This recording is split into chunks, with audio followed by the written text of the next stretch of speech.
Hello everyone, welcome back to Dr. Coder's medical coding classes. So, ഇന്ന് ഞാൻ വന്നിട്ടുള്ളത് conventions four ICD-10-CM ആയിട്ടാണ്. So ഈ കൺവെൻഷൻസ് ഞാൻ രണ്ട് പാർട്ടായിട്ടാണ് ചെയ്യാൻ ഉദ്ദേശിക്കുന്നത്. സോ ഇത് പാർട്ട് 1 ആണ്. ദെൻ ഇതിൽ പറയുന്നത് ഒരു ബിഗിനറിന് ICD കോഡ് എടുക്കുമ്പോൾ ICD-10 ബുക്കിൽ കോഡ് എടുക്കുമ്പോൾ ഫോളോ ചെയ്യേണ്ട കുറച്ച് ജനറൽ കൺവെൻഷൻസ്. ഓക്കെ, നിങ്ങൾ ഫോളോ ചെയ്യേണ്ട കുറച്ച് ജനറൽ കൺവെൻഷൻസ് ആയിട്ടാണ് ഈ video. So first one, alphabetic index and tabular list. So ICD book കയ്യിലുള്ളവരാണെങ്കിൽ നിങ്ങൾക്ക് എടുത്തു നോക്കിയാൽ നിങ്ങൾക്ക് കാണാൻ പറ്റും നമ്മുടെ ICD ബുക്കിൽ ബുക്ക് ടോട്ടലി ഡിവൈഡ് ചെയ്തിട്ടുള്ളത് രണ്ടായിട്ടാണ്. ഓക്കെ, ആദ്യം നിങ്ങൾക്ക് കുറച്ച് ജനറൽ ഗൈഡ് ലൈൻസും ചാപ്റ്റർ സ്പെസിഫിക് ഗൈഡ് ലൈൻസും ഒക്കെ കാണാൻ പറ്റും. ഈ ജനറൽ ഗൈഡ് ലൈൻസും ചാപ്റ്റർ സ്പെസിഫിക് ഗൈഡ് ലൈൻസും ഒക്കെ കഴിഞ്ഞാൽ പിന്നെ നമ്മുടെ ബുക്കിനെ രണ്ട് സെക്ഷൻ ആയിട്ടാണ് പിന്നീട് കാണാൻ പറ്റുന്നത്. ഓക്കെ, അതിൽ ഫസ്റ്റ് പാർട്ടാണ് ആൽഫബറ്റിക് ഇൻഡെക്സ്, സെക്കൻഡ് പാർട്ടാണ് ടേബുലാർ ലിസ്റ്റ്. ഓക്കെ, ആദ്യത്തെ ഭാഗം ആൽഫബറ്റിക് ഇൻഡെക്സ് എല്ലാം കഴിഞ്ഞാൽ പിന്നെ വരുന്നതാണ് ടേബുലാർ list. So first one, alphabetic index, an alphabetical list of terms and their corresponding code. അതായത് ഈ ആൽഫബറ്റിക് ഇൻഡെക്സ് എന്ന് പറഞ്ഞാൽ ബേസിക്കലി അതൊരു നമ്മൾ ഡിക്ഷണറിന്ന് കോഡ് എടുക്കുന്ന പോലെയാണ് നമ്മൾ ആൽഫബറ്റിക് ഇൻഡെക്സ് കോഡ് എടുക്കുക. ഓക്കെ, അവിടെ ആൽഫബറ്റിക് ഓർഡർ ആയിട്ട് ഓരോ കണ്ടീഷൻസ് കൊടുത്തിട്ടുണ്ടായിരിക്കും. ഓക്കെ, അപ്പോൾ ജസ്റ്റ് ബേസിക്കലി പറയുകയാണെങ്കിൽ നമ്മൾ ഡിക്ഷണറിന്ന് കോഡ് എടുക്കുന്ന പോലെ, പക്ഷേ എക്സാക്ട് ഡിക്ഷണറി അല്ല, അതിൽ പിന്നെയും കുറേ ഗൈഡ് ലൈൻസ് ഒക്കെ ഇൻക്ലൂഡഡ് ആണ്. പക്ഷേ ഏറ്റവും ബേസിക് ആയിട്ട് നമുക്ക് നോക്കുകയാണെങ്കിൽ അത് ആൽഫബറ്റിക്കലി അറേഞ്ച് ചെയ്തിട്ടുണ്ടാവും. ഓരോ ഡിസീസ് കണ്ടീഷനോ ഡയഗ്നോസിസും എല്ലാം ആൽഫബറ്റിക്കലി അറേഞ്ച് ചെയ്തിട്ടുണ്ടാവും ഈ ആൽഫബറ്റിക് ഇൻഡെക്സിൽ. അതുകൊണ്ടാണ് ആൽഫബറ്റിക് ഇൻഡെക്സ് എന്ന് പറയുന്നത്. ഇപ്പോൾ ഒരു എക്സാമ്പിൾ പറയുകയാണെങ്കിൽ ഡീഹൈഡ്രേഷൻ ആണ് നിങ്ങൾക്ക് കിട്ടിയ ഡയഗ്നോസിസ് എങ്കിൽ അപ്പോൾ നിങ്ങൾ ഫസ്റ്റ് ആൽഫബറ്റിക് ഇൻഡെക്സ് എടുക്കുക. ആൽഫബറ്റിക് ഇൻഡെക്സിൽ ഡീഹൈഡ്രേഷൻ, അപ്പോൾ ഡിയിൽ പോയി നോക്കുക. പിന്നെ DEH അങ്ങനെ നമ്മൾ ഡിക്ഷണറിയിൽ എങ്ങനെയാണ് കോഡ് എടുക്കുന്നത് അതുപോലെ DEH അങ്ങനെ ഡീഹൈഡ്രേഷൻ എന്ന് കാണാൻ പറ്റും നിങ്ങൾക്ക്. അപ്പോൾ ഡീഹൈഡ്രേഷന് നേരെയുള്ള കോഡ് E86.0, ആ കറസ്പോണ്ടിങ് ആയിട്ടുള്ള കോഡായിരിക്കും ഡീഹൈഡ്രേഷൻ്റെ കോഡ്. ഓക്കെ, ഇങ്ങനെയാണ് ആൽഫബറ്റിക് ഇൻഡെക്സിൽ നിന്ന് കോഡ് എടുക്കേണ്ടത്. ഇനി second one, tabular list. Tabular list is a structured list of codes divided into chapters based on body system or condition. So നമ്മൾ ആൽഫബറ്റിക് ഇൻഡെക്സിൽ ഏതൊരു കോഡ് എടുത്താലും നമ്മളത് ടേബുലാർ ലിസ്റ്റിൽ പോയിട്ട് കൺഫേം ചെയ്യണം. ഓക്കെ, അതായത് ഈ ആൽഫബറ്റിക് ഇൻഡെക്സിൽ നിന്ന് നമുക്ക് കിട്ടിയ കോഡ് അത് കംപ്ലീറ്റ് ആണോ, അതിൽ ഇനി അഡീഷണലി ക്യാരക്ടേഴ്സ് ആഡ് ചെയ്യണോ എന്ന് അറിയാൻ വേണ്ടിയാണ് നമ്മൾ ടേബുലാർ ലിസ്റ്റിൽ കൺഫേം ചെയ്യാൻ വേണ്ടി പോയി നോക്കുന്നത്. ഓക്കെ, അപ്പോൾ ഈ ടേബുലാർ ലിസ്റ്റിൽ എങ്ങനെയാണ് അറേഞ്ച് ചെയ്തിട്ടുള്ളതെന്ന് വെച്ചാൽ based on body system or condition. Okay, അതായത് ചാപ്റ്റർ വൈസ് ആയിട്ടാണ് ടേബുലാർ ലിസ്റ്റിൽ കോഡ്സ് അറേഞ്ച് ചെയ്തിട്ടുള്ളത്. ഓക്കെ, നമ്മൾ ICD ബുക്കിൽ 21 ചാപ്റ്റേഴ്സ് ഉണ്ട്. അത് ഓരോന്നും ഓരോ സിസ്റ്റം വൈസ് അല്ലെങ്കിൽ കണ്ടീഷൻ വൈസ് ഒക്കെയാണ് ഡിവൈഡ് ചെയ്തിട്ടുള്ളത്.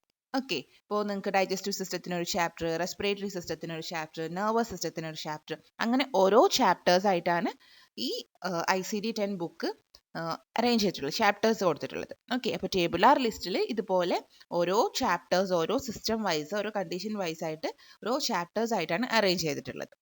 ഓക്കെ, അപ്പോൾ നമ്മൾ ആൽഫബറ്റിക് ഇൻഡെക്സിൽ ഇപ്പോൾ ഞാൻ നേരത്തെ പറഞ്ഞ എക്സാമ്പിളാണ് ഡീഹൈഡ്രേഷൻ E86.0 കിട്ടുകയാണെങ്കിൽ നിങ്ങൾ ടേബുലാർ ലിസ്റ്റിൽ എന്ത് ചെയ്യണം, ഈ E86.0 കോഡ് എടുത്ത് നോക്കാം. ഓക്കെ, അപ്പം നിങ്ങൾക്ക് നോക്കണം ഡീഹൈഡ്രേഷൻ ഇനി അതിന് അഡീഷണൽ ക്യാരക്ടേഴ്സ് ഉണ്ടോ എന്ന് നിങ്ങൾ ടേബുലാർ ലിസ്റ്റിലാണ് കൺഫേം ചെയ്യേണ്ടത്.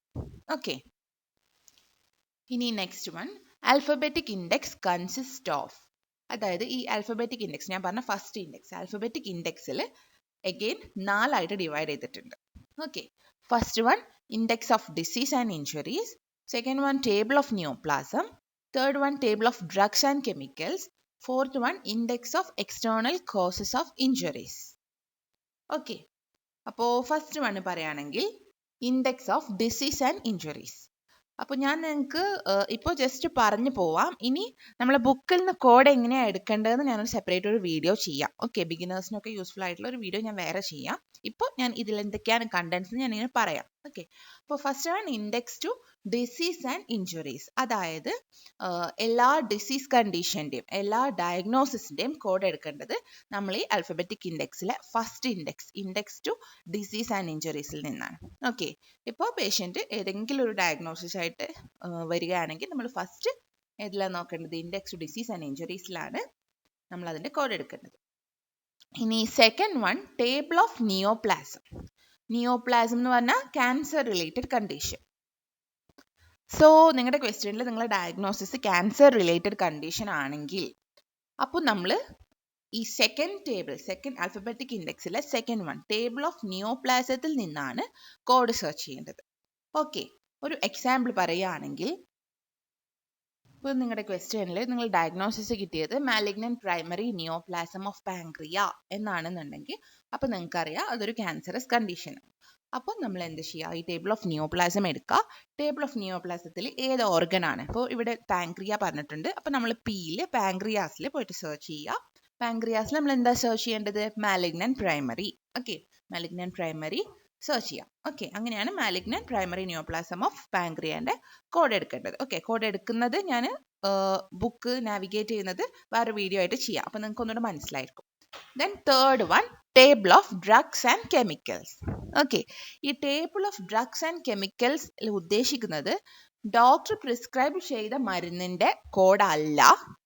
ദെൻ എന്താണ്? ഏതെങ്കിലും ഒരു മെഡിക്കേഷനോ അല്ലെങ്കിൽ ഏതെങ്കിലും ഒരു കെമിക്കൽസോ ഒക്കെ കാരണം പേഷ്യൻറ്റിന് എന്തെങ്കിലും അഡ്വേഴ്സ് ഇഫക്റ്റ് അല്ലെങ്കിൽ പോയ്സണിങ്, ഓവർഡോസ് അങ്ങനെയൊക്കെ ഉണ്ടാവുന്ന കണ്ടീഷൻസിൽ അതിൻ്റെ കോഡ് എടുക്കുന്നതാണ് നമ്മൾ table of drugs and chemicals. Okay, table of drugs and chemicals നിങ്ങൾ കാണുമ്പോൾ പെട്ടെന്ന് നിങ്ങൾ ആലോചിക്കും ഡോക്ടർ പ്രിസ്ക്രൈബ് ചെയ്ത മരുന്നിൻ്റെ കോഡാണ് നമ്മൾ അതിലെടുക്കേണ്ടതെന്ന്. അല്ല. ഓക്കെ, മരുന്നിൻ്റെ കോഡ് നമ്മൾ ICD-യിലല്ല എടുക്കുന്നത്. ഓക്കെ, സോ ഈ table of drugs and chemicals കൊണ്ട് ഉദ്ദേശിക്കുന്നത് ഏതെങ്കിലും ഡ്രഗ്സിൻ്റെയും കെമിക്കൽസിൻ്റെയും adverse effect, overdose, under dosing അങ്ങനത്തെ ഒക്കെ കണ്ടീഷൻസിൻ്റെ കോഡ് എടുക്കാനാണ് നമ്മൾ ഈ ടേബിൾ ഓഫ് ഡ്രഗ്സ് ആൻഡ് കെമിക്കൽസിന് കോഡ് എടുക്കുന്നത്. ഓക്കെ, ഇപ്പോൾ ഒരു കണ്ടീഷൻ വരികയാണ്, diagnosis accidental poisoning of acetaminophen. Okay, അതാണ് നിങ്ങളെ കണ്ടീഷൻ എങ്കിൽ അപ്പം നമ്മൾ എന്ത് ചെയ്യുക? അസിറ്റമിനോഫൻ ആണ് ഇവിടെ പറഞ്ഞിട്ടുള്ള ഡ്രഗ് ഓർ കെമിക്കൽ അല്ലേ? അപ്പം നമ്മൾ അസിറ്റമിനോഫൻ എടുക്കുക. ACE അങ്ങനെ സെർച്ച് ചെയ്തിട്ട് അസിറ്റമിനോഫൻ എടുക്കുക.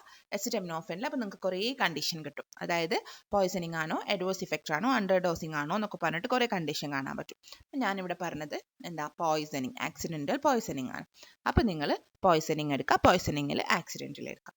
ഓക്കെ, അപ്പം അതിന് നേരെ കാണുന്ന കോഡായിരിക്കും ആക്സിഡൻ്റൽ പോയ്സണിങ് ഓഫ് അസിറ്റമിനോഫൻ്റെ കോഡ് വരുന്നത്. ഓക്കെ, ഇനി last one, index of external causes of injuries. ഇവിടെ പറയുന്നത് ഇഞ്ചുറീസിന്റെ എക്സ്റ്റേണൽ കോസ്, അതായത് ഇതിൽ കൊടുത്തിട്ടുണ്ടാവുക ഇപ്പോൾ ഒരു road accident, okay, transport accident കാരണം ഇപ്പോൾ പേഷ്യൻറ്റിന് ഒരു ഫ്രാക്ചർ ഉണ്ടായി എന്നുള്ളതിന് അവിടെ ഫ്രാക്ചർ ഇഞ്ചുറി ആണ് അല്ലേ? പക്ഷെ അവിടെ എക്സ്റ്റേണൽ കോസ് എന്താ?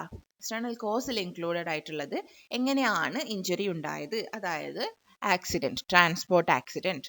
ഓക്കെ, പിന്നെ അഡീഷണലി അതിൽ കുറച്ചും കൂടെ ആക്ടിവിറ്റീൻ്റെ കോഡ്, ദെൻ പ്ലേസ് ഓഫ് ഒക്കറൻസിൻ്റെ കോഡ്, അങ്ങനെ കുറച്ച് കാര്യങ്ങളും കൂടെ അതിൽ അഡീഷണലി കോഡ്സ് എടുക്കാൻ പറ്റും നമുക്ക്. അതാണ് index to external causes of ഇഞ്ചുറീസിൽ ഇൻക്ലൂഡഡ് ആയിട്ടുള്ളത്. Okay,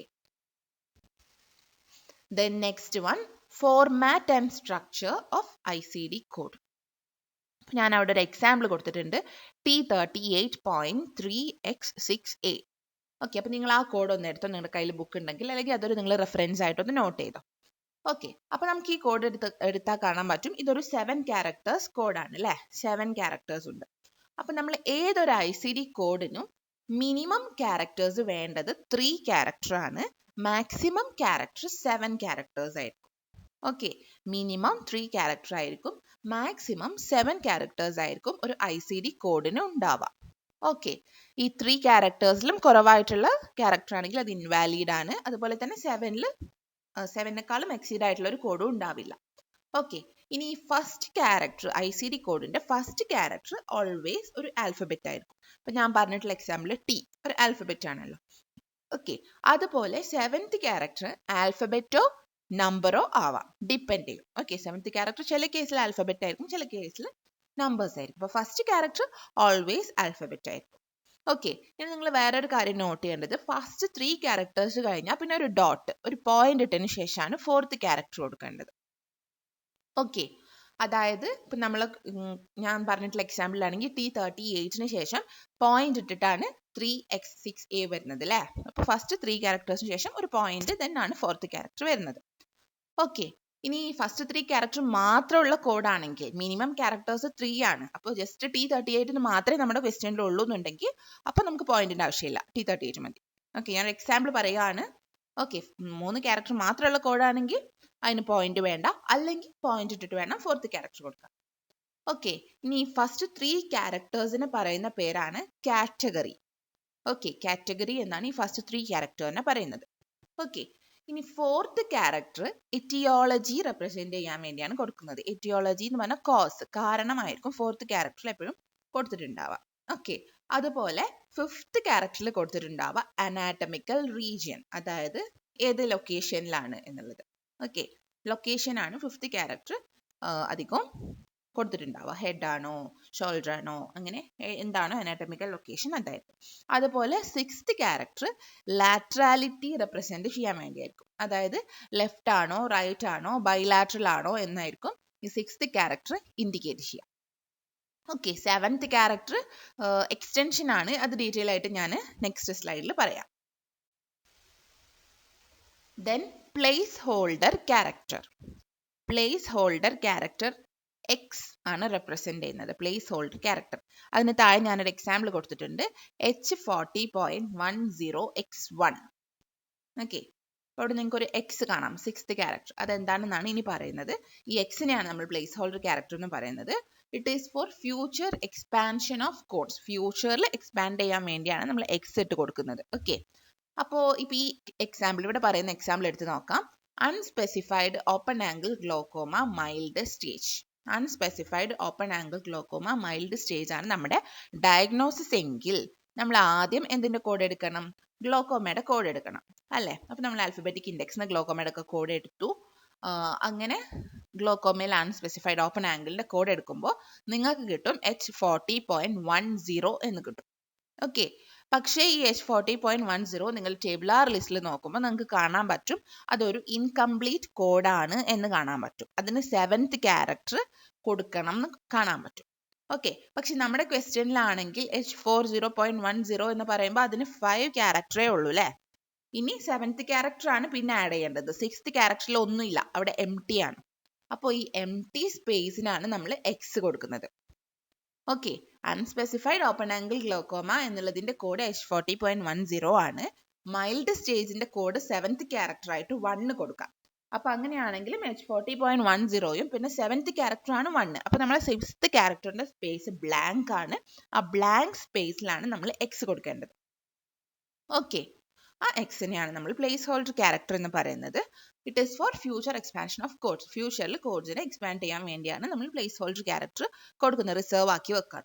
okay, next one 7th character. അപ്പം ഞാൻ പറഞ്ഞു ഒരു ICD കോഡിന്റെ മാക്സിമം ക്യാരക്ടേഴ്സ് ആണ് 7. ഓക്കെ, ഇനി എത്ര ക്യാരക്ടേഴ്സ് ആണ് ഒരു കോഡിന് വേണ്ടത് എന്ന് നിങ്ങൾക്ക് എങ്ങനെയാണ് മനസ്സിലാവുക?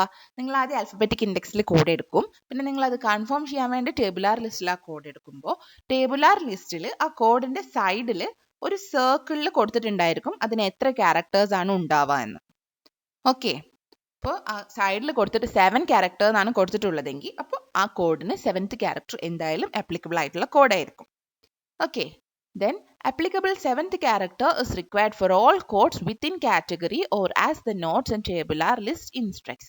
അതായത് ഈ 7th character എന്താണ് കൊടുക്കേണ്ടത് എന്നുള്ളത് എവിടെയാ കൊടുത്തിട്ടുണ്ടാവുക എന്ന് വെച്ചാൽ അതിന്റെ ഫസ്റ്റ് 3 ക്യാരക്ടറിന്റെ താഴെ ആയിരിക്കും എന്ത് 7th character ആണ് അവിടെ ആഡ് ചെയ്യേണ്ടത് എന്നിട്ടുള്ള കൊടുത്തിട്ടുണ്ടാവുക. ഓക്കെ, 7th ക്യാരക്ടർ അപ്ലിക്കബിൾ ആയിട്ടുള്ള കോഡ് ആണെങ്കിൽ നിങ്ങൾ അതിന്റെ ഫസ്റ്റ് 3 ക്യാരക്ടറിന്റെ താഴെ നോക്കാം. അപ്പൊ നിങ്ങൾക്ക് അവിടെ 7th ക്യാരക്ടർ എന്താ കൊടുക്കേണ്ടതെന്ന് വെച്ചാൽ അവിടെ കൊടുത്തിട്ടുണ്ടായിരിക്കും. Okay, can be alphabet or number. 7th character alphabet ആയിരിക്കാം, നമ്പർ ആയിരിക്കാം. Okay, then most common 7th character, ഏറ്റവും കോമൺ ആയിട്ട് നമ്മൾ യൂസ് ചെയ്യുന്ന 7th ക്യാരക്ടർ ആണ് A, D and S. Okay, ഇവിടെ എ കൊണ്ട് ഉദ്ദേശിക്കുന്നത് ഇനീഷ്യൽ എൻകൗണ്ടർ, അതായത് പേഷ്യൻ്റ് ആ പെർട്ടിക്കുലർ ഡയഗ്നോസിസിന് ഫസ്റ്റ് ടൈമാണ് വരുന്നതെങ്കിൽ അപ്പോൾ നമ്മൾ അത് ഇനീഷ്യൽ വിസിറ്റ് അല്ലെങ്കിൽ ഇനീഷ്യൽ എൻകൗണ്ടർ ആയിട്ട് എ കൊടുക്കാം. Then D for subsequent encounter, അതായത് പേഷ്യൻ്റ് ആ പെർട്ടിക്കുലർ ഡയഗ്നോസിസിന് സെക്കൻഡ് ടൈമാണ് വരുന്നത്, second or third or fourth, first visit അല്ലാത്ത അതിന് ശേഷമുള്ള വിസിറ്റ് ആണെന്നുണ്ടെങ്കിൽ അപ്പോഴാണ് നമ്മൾ സബ്സിക്വൻറ്റ് എൻകൗണ്ടറിന്റെ കോഡ് ഡി കൊടുക്കേണ്ടത്. ദെൻ സിക്വലെ എന്ന് പറഞ്ഞാൽ അതിൻ്റെ ഒരു ലേറ്റ് ഇഫക്റ്റ് അല്ലെങ്കിൽ കോൺസിക്വൻസ്, അതായത് ഏതെങ്കിലും ഒരു കണ്ടീഷൻ്റെ ആഫ്റ്റർ ഇഫക്റ്റ് ആയിട്ട് വേറൊരു കണ്ടീഷൻ വന്നിട്ട് ആ സെക്കൻഡ് കണ്ടീഷൻ്റെ ട്രീറ്റ്മെൻറ്റിന് വേണ്ടിയാണ് വരുന്നതെങ്കിൽ അതിനാണ് നമ്മൾ സിക്വലെ എന്ന് പറയുക. ആ സിക്വലയുടെ വിസിറ്റ് ആണെങ്കിൽ എസ് കൊടുക്കാം. ഓക്കെ, അപ്പോൾ ADS ആണ് 7th ക്യാരക്ടർ എങ്കിൽ കൊടുക്കേണ്ടതെങ്കിൽ അതിൻ്റെ ഫസ്റ്റ് 3 കാറ്റഗറിൻ്റെ താഴെ കൊടുത്തിട്ടുണ്ടാവും നിങ്ങൾക്ക് ADS ആണ് കൊടുക്കേണ്ടത് എന്നുള്ളത്. ഓക്കെ, എപ്പോഴും ADS അല്ല 7th ക്യാരക്ടർ, കോമൺ ആയിട്ട് വരുന്ന 7th ക്യാരക്ടർ ആണ് ADS, അതുകൊണ്ടാണ് അതെന്താണെന്ന് ഞാൻ ഇതിൽ പറഞ്ഞത്. ഓക്കെ, പല ചാപ്റ്റേഴ്സിലും ഡിഫറെൻ്റ് ആണ്. Okay, then next one abbreviations. ഇവിടെ രണ്ട് അബ്രിവേഷൻസിനെ കുറിച്ചാണ് പറയുന്നത്, NEC and NOS. First one NEC. NECന്റെ expansion not elsewhere classifiable. When a specific code is not available for a condition, alphabetic index or tabular list directs coder to NEC or other specified. അതായത് doctor ഒരു particular condition അല്ലെങ്കിൽ ഒരു particular diagnosis പറഞ്ഞിട്ടുണ്ട്, പക്ഷേ ആ particular ഡയഗ്നോസിസിന് നമ്മൾ ICD ബുക്കിൽ ഒരു കോഡ് ഇല്ല. ഓക്കെ, ചിലപ്പോൾ അതിൻ്റെ വേറെ ടൈപ്സിനൊക്കെ കോഡ് ഉണ്ടായിരിക്കും, പക്ഷേ ഈ ടൈപ്പിന് കോഡില്ല, അങ്ങനെയൊക്കെ വരുന്ന കേസ് ഉണ്ടായിരിക്കും. അപ്പോഴാണ് നമ്മൾ ഈ NECയുടെ കോഡ് എടുക്കേണ്ടത്, നോട്ട് എൽസ്വെയർ ക്ലാസിഫയബിളിൻ്റെ കോഡ് എടുക്കേണ്ടത്. ഓക്കെ, ഇനി next one NOS, not otherwise specified, equates to unspecified. അതായത് ഡോക്ടർ പ്രോപ്പറായിട്ട് ഏത് ടൈപ്പാണ് അല്ലെങ്കിൽ എന്താണെന്ന് ക്ലിയർ ആയിട്ട് സ്പെസിഫൈ ചെയ്തിട്ടില്ല. അങ്ങനത്തെ കേസിലാണ് നമ്മൾ NOS എടുക്കേണ്ടത്, അതായത് അൺസ്പെസിഫൈഡ് എന്നുള്ള മീനിങ് ആണ് NOSന്. ഓക്കെ, അപ്പോൾ NEC ആൻഡ് NOS എന്ന് പറഞ്ഞാൽ NEC മീൻസ് ഡോക്ടർ ഒരു ക്ലിയർ ഡയഗ്നോസിസ് തന്നിട്ടുണ്ട്, പക്ഷെ ആ ഡയഗ്നോസിസിന് കോഡ് ഇല്ലാത്ത സമയത്താണ് NEC എടുക്കേണ്ടത്. ഡോക്ടർ ക്ലിയർ ആയിട്ട് സ്പെസിഫൈ ചെയ്തിട്ടില്ലെങ്കിലാണ് NOS അൺസ്പെസിഫൈഡിന്റെ കോഡ് എടുക്കേണ്ടത്. ഓക്കെ, സോ ഞാൻ ഇപ്പോൾ ഇവിടെ വെച്ച് സ്റ്റോപ്പ് ചെയ്യാണ്. ഇനി ഇതിന് കണ്ടിന്യൂഷൻ കുറച്ച് ജനറൽ കൺവെൻഷൻസും കൂടെ ഉണ്ട്, അത് ഞാനൊരു പാർട്ട് 2 ആയിട്ട് ചെയ്യാം. അപ്പോൾ നിങ്ങൾക്ക് എന്തെങ്കിലും ഡൗട്ട് ഉണ്ടെങ്കിൽ you can ask in the comment section. Thank you.